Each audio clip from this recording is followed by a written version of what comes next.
6 avril au soir, 94, c'est là que notre vie a basculé. Pendant les 3 mois qu'ont duré le génocide, nous nous sommes battus, comme dirais-je, comme des chiens pour alerter de ce qui se passait au Rwanda. Les membres de la famille de Dafroza ont été pratiquement exterminés, tous ceux qui vivaient en tout cas au pays, en particulier sa famille maternelle, il ne reste plus personne.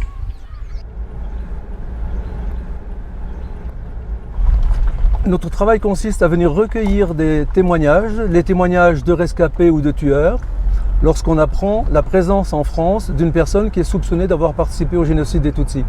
On va rencontrer quelqu'un qui apparemment a participé au génocide des Tutsis. Je ne dirais pas qu'il y a une certaine appréhension, mais bon, c'est pas toujours... c'est parfois un peu difficile à entendre.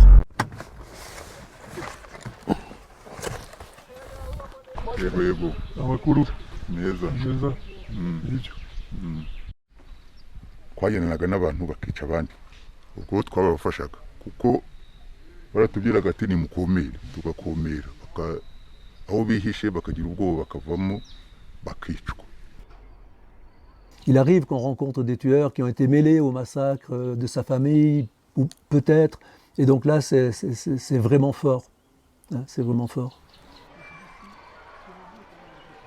Je me suis rendu au mémorial du stade Gatkwaro avec Albertine. C'est une amie qui nous aide depuis très longtemps, qui est une rescapée de ce stade. Vous voyez, aujourd'hui c'est le mémorial, mais en 1994 ce n'était pas le mémorial, c'était le stade de la préfecture. Et c'est là où nous nous sommes réfugiés. Ils sont venus tirer sur nous. Ils ont tiré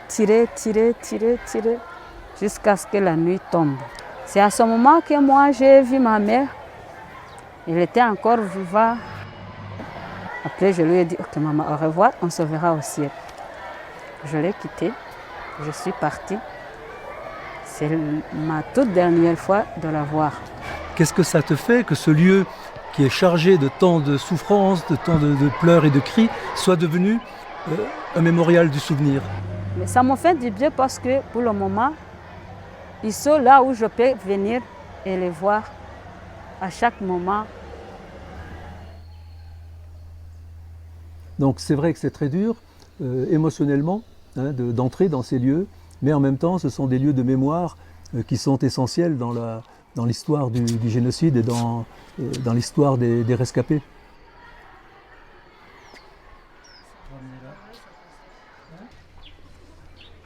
De l'autre côté de la route, c'était la maison de Claude Mouaïmana, qui habitait donc tout près ici de l'ancien stade Gatkwaro. On est à l'initiative de beaucoup de plaintes, en particulier celle-là contre Claude Mouaïmana, à tel point, je pense que si nous n'avions pas déposé plainte il y a quelques années, Claude Mouaïmana ne serait jamais jugé. Nous, on est persuadés qu'ils ont participé au génocide, de nombreux témoins le disent, donc pour les rescapés, pour leurs familles, c'est indispensable que justice soit rendue. C'est important pour nous de connaître les lieux, parce que même pendant le procès, on est là aussi pour entendre ce qui est dit. On est capable de débusquer les mensonges qui peuvent être proférés. Je tenais absolument à aller revoir les rescapés de Bisesero. Je voulais leur dire, voilà, le procès arrive, soyez confiants, on va se battre pour que l'accusé rende compte de ses actes. Le procès de l'Inera Amwe, Claude Mouaïmana de Kibouye, c'est lui qui conduisait la voiture. Il a été arrêté en France? Oui. murakoze cyane kuko buriya natwe tubyumva nk'abo bagiye bafatirwa hanze bakabazana no gucirwa imanza hano hanze agafatirwa no mu mahanga natwe biduha icyizere yuko muri maso kandi tuba turi kumwe namwe. Je comprendrais mal qu'il n'y ait aucun témoin qui soit originaire de Bisesero dans ce procès. Et je vais personnellement demander à ce qu'Aaron fasse partie de ces témoins. C'est lui.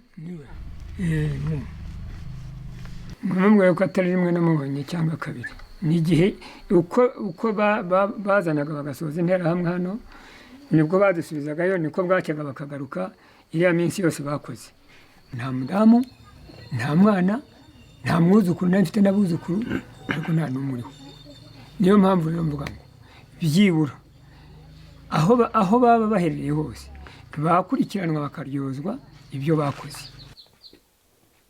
La plus grande déception depuis qu'on se bat pour l'honneur et la mémoire des familles de victimes, des rescapés, ce sont les lenteurs de la justice. Il y a trop de personnes soupçonnées d'avoir participé au génocide qui, à cause de ces lenteurs, à cause de ces délais insupportables, ne seront jamais jugées.